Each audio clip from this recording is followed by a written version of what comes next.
हम आ पहुंचे हैं विधानसभा टोहाना में और मनोहर लाल खट्टर जो कि हरियाणा के पूर्व मुख्यमंत्री और केंद्र में मंत्री हैं, वो कैंपेन पहुंचे हैं अपने उम्मीदवार देवेंद्र बबली का।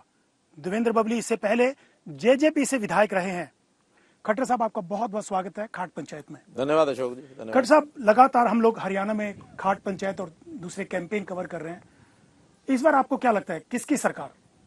देखिए अशोक जी, निश्चित रूप से मैं लगातार अपने सभाओं में भाषणों में बता रहा हूं कि हरियाणा इस बार एक नया रिकॉर्ड स्थापित करने वाला है। क्योंकि आज तक हरियाणा में या तो एक बार हुड्डा जी की सरकार 2 टाइम बनी है, 2 टर्म बनी है, या फिर हमारी सरकार 2 टर्म बनी है।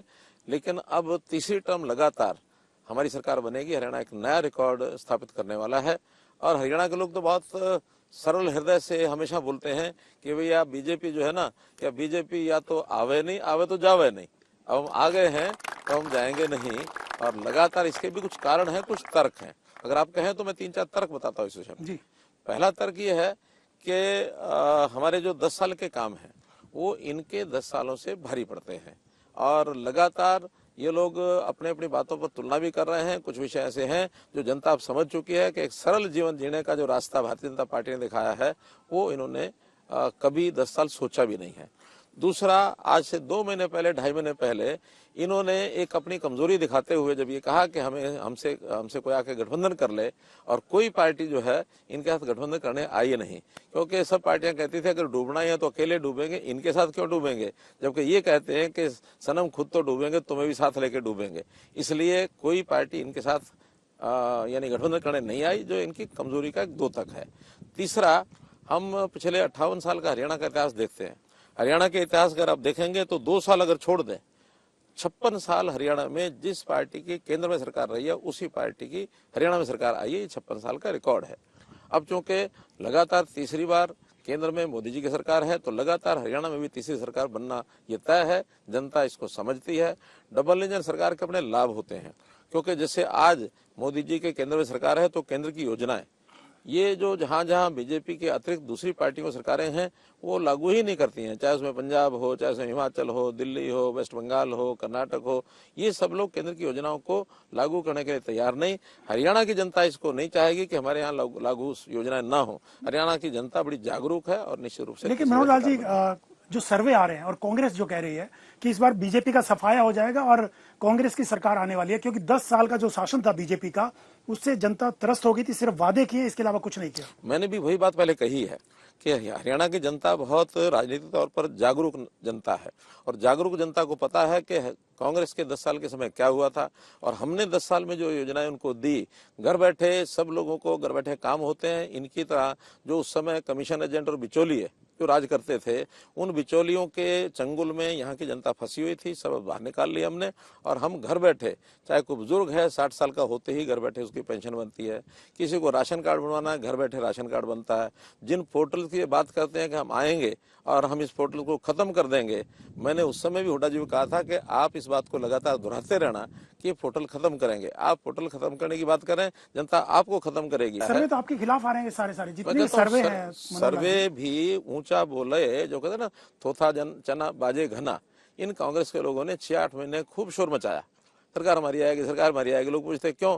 क्योंकि 2 टर्म हो चुके हैं, अब कब तक हम इंतजार करेंगे।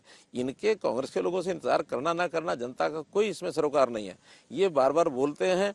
और इनके जो लोग हैं, जो इनके कमीशन एजेंट रहे, जो इनके बिचौलिए रहे, उन्होंने शोर मचाया कि अगर सरकार दोबारा ना आई तो ये फिर बेरोजगार रहेंगे, क्योंकि उनका रोजगार खत्म हुआ, उसी में शोर मचाया, हम बेरोजगार हो गए। आज का सर्वे आप उठा के देखिए, आज के सर्वे में Bharatiya Janata party clear cut majority में आ रही है। किसी प्रकार का सर्वे आप करा लीजिए। लेकिन विपक्ष एक मुद्दा और उठा रहा है कि अगर बीजेपी का इतना अच्छा माहौल था तो मनोहर लाल जी को हटाया क्यों? हाँ, नायब सिंह सैनी को क्यों लाना पड़ा? बहुत अच्छा प्रश्न किया आपने, बहुत अच्छा प्रश्न किया। देखिए, मुझे हटाया नहीं है। मैं आप सबके सामने आपके माध्यम से जनता को बताना चाहता हूं कि जब 8.5 साल लगभग हुए थे तो मोदी जी को मैंने स्वयं कहा था कि हमें अगली टर्म में किसी न किसी नए हमारे साथी को लेकर के आना चाहिए, ताकि और एक लंबे समय तक उसको भी एक मौका मिले। हर आदमी का अपना एक काम करने का तरीका होता है, एक पड़ाव होता है, हर आदमी की अपनी विशेषताएं होती हैं। हमने 8.5 साल में जो योजनाएं बनाई, जो हमारी क्षमता थी, उस सब भरपूर काम किया। हरियाणा मेरा परिवार है। हरियाणा के 2,80,00,000 लोगों को मैं अपना परिवार मान के सेवा करता हूँ। मेरे कहने पर मेरी प्रार्थना को उन्होंने स्वीकार किया और अंततोगत्वा ये हुआ कि कौन नया चेहरा ऐसे आ सकता है। सब लोगों ने मिल बैठ के विचार किया और नायब सिंह सैनी जी का नाम तय हुआ। मैंने अपने हाथों से 24 घंटे नहीं लगने दिए जब मैंने उनको, चूंकि नायब सिंह सैनी मेरा बहुत पुराना साथी है। नायब सिंह सैनी और हम 1996 से लगातार भारतीय जनता पार्टी का काम करते रहे। उनकी आयु मेरे से लगभग 17-18 साल कम है। तो इस नाते से एक अच्छे काम करने वाले कार्यकर्ता को एक मुख्यमंत्री का दायित्व दिया जाता, तो हरियाणा ने स्वागत किया उसका।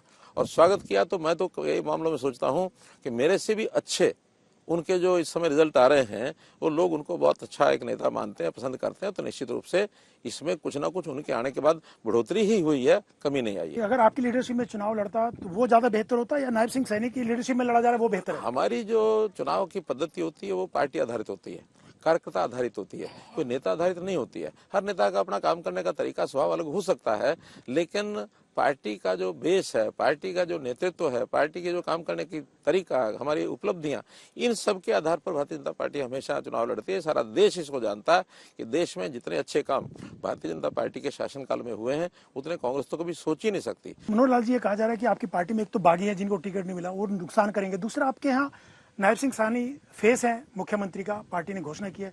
उसके बाद भी अनिल विज कह रहे हैं कि मैं मुख्यमंत्री बनूंगा, राव इंद्रजीत सिंह कह रहे हैं मैं मुख्यमंत्री बनूंगा। आखिर बनेगा कौन मुख्यमंत्री? मुख्यमंत्री नायब सिंह सैनी हमारे हाईकमांड ने घोषणा कर दी थी। अब उसके बाद भी अगर किसी को कह करके कोई अपने वहाँ कोई लाभ होता होगा, जनता को उनको सोचते हैं कि हम बनते हैं, लोकतंत्र में कोई भी क्लेम कर सकता है, क्लेम करने में दिक्कत नहीं है। लेकिन हमारे यहाँ उस प्रकार के झगड़े नहीं है। जब मैंने 2014 में चुनाव लड़ा तो उस समय ये स्थिति थी कि 8-9 लोग क्लेम करते थे और मैंने ये घोषणा की थी कि हमारे 8-9 ही क्यों, 90 के 90 जो प्रत्याशी हैं भारतीय जनता पार्टी के, सब क्लेम करें कि मुख्यमंत्री मैं बनूंगा। आखिर तो भारतीय जनता पार्टी का अनुशासन, यहाँ की कार्य पद्धति, पार्लियामेंट्री बोर्ड और विधायक दल बैठ करके तय करते हैं कि कौन हमारा मुख्यमंत्री होगा। यहाँ कभी भी समस्या नहीं आई। जबकि भारतीय जनता पार्टी में बापू कहता मैं बनूंगा, बेटा कहता मैं बनूंगा, और इनके यहाँ एक नेत्री, नाम सबको पता है, अनुसूचित जाति की नेत्री, उन्होंने कहीं कह दिया कि मैं भी मुख्यमंत्री बनना चाहती हूँ। लोकतंत्र में कोई कह सकता है, लेकिन किस प्रकार का अपमान इन्होंने उस बहन का किया, मुझे वो ठीक है, अलग पार्टी में अलग नेता है, वहाँ रहें, कोई उसमें आपत्ति नहीं है, लेकिन एक अनुसूचित जाति की नेत्री जो है उनके साथ ये व्यवहार किया जाए, और ये इन्हीं के साथ किया, ऐसा नहीं है। इनके एक और प्रदेश अध्यक्ष पहले होते थे अनुसूचित जाति से, उनकी पिटाई तक की, अस्पताल में भर्ती होना पड़ा। आखिर उनको भी कहीं सुकून और नहीं मिला भारतीय जनता पार्टी के अलावा। आज वो भारतीय जनता पार्टी में है, तो हम तो सबके लिए अपने दरवाजे खोल के रखते हैं। आज इनके सब जनता, इनके बिरादरी के लोग, इनके समाज के लोग भारतीय जनता पार्टी को समर्थन कर रहे हैं। लेकिन मनोहर लाल जी, कुमारी शैलजा का आपने नाम तो नहीं लिया, लेकिन आप उन्हीं की जिक्र कर रहे थे।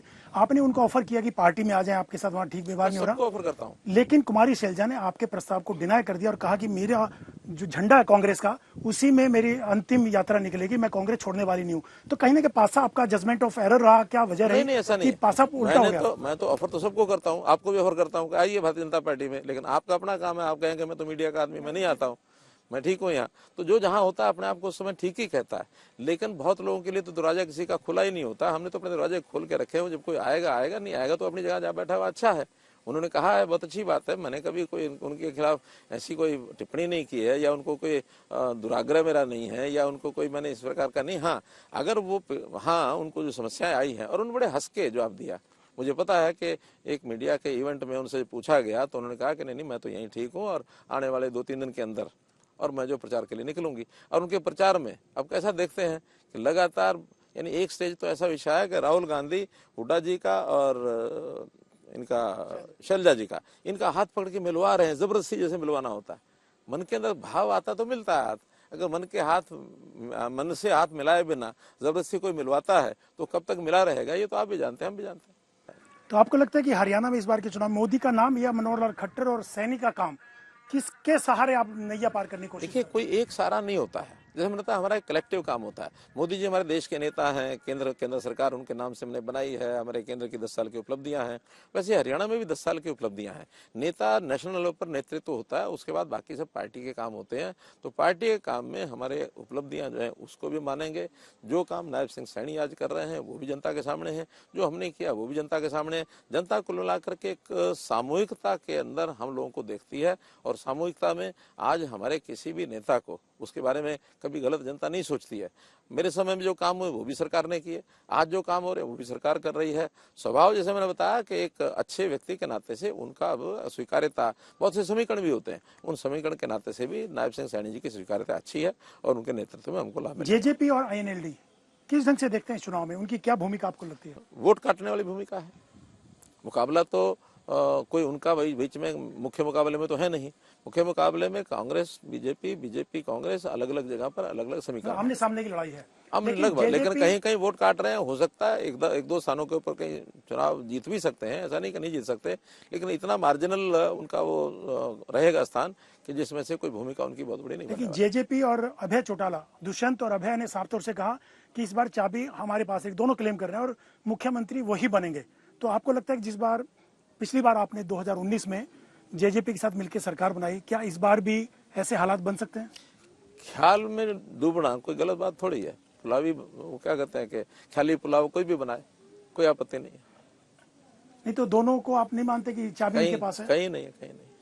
हंग की कोई स्थिति आपको नहीं लगती? हालांकि कांग्रेस कह रही है कि हमारा बहुमत आएगा। मैं वही तो कह रहा हूँ, कांग्रेस अपनी जगह क्लेम कर सकती है। मैंने तो आपको तर्क दिए हैं, उन तर्कों के आधार के ऊपर मैं कह सकता हूँ कि हमारी सीटें एक अच्छी मेजोरिटी की सीटें आएंगी।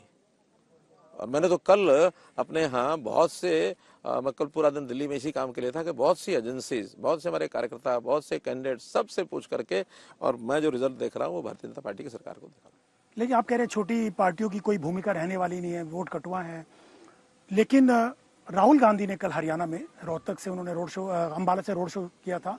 उन्होंने कहा जो छोटी छोटी पार्टियां हैं उनकी चाबी, रिमोट जो है बीजेपी के हाथ में, बीजेपी उनको अपने हिसाब से चला रही है।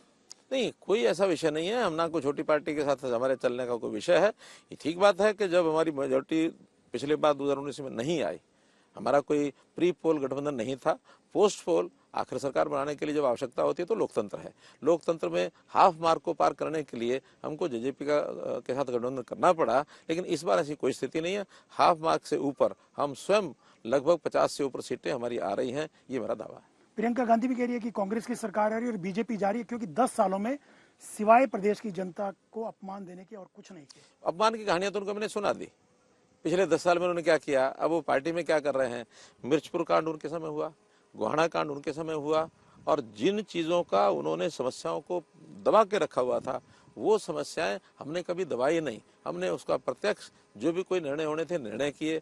आज हम किसी बात में कोई किसी जनता को गलत नहीं, जो होता वही कहते हैं, जो नहीं होता वो नहीं कहते हैं। वो हमेशा झूठ बोल बोल करके चीज़ों को और पर्दे के पीछे तो दरी के नीचे दबा के रखते थे। हम तो जनता को पूछते हैं कि 10 साल कांग्रेस का शासन और हरियाणा का 10 साल का बीजेपी का शासन, आप एक बार कंपेयर करके देखिए।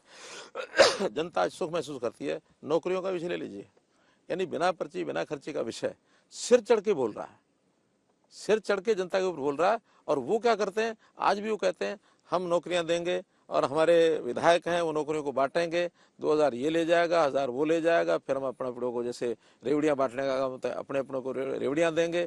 और ये रेवड़ियां नहीं देंगे, ये उसके पीछे के खेल हैं कि इनके विधायक, इनके मंत्री उसमें से पैसा कमाना जानते हैं और जैसे पहले चलता था वैसा फिर शुरू करेंगे। इसलिए इन सब चीज़ों में कोई दम नहीं है।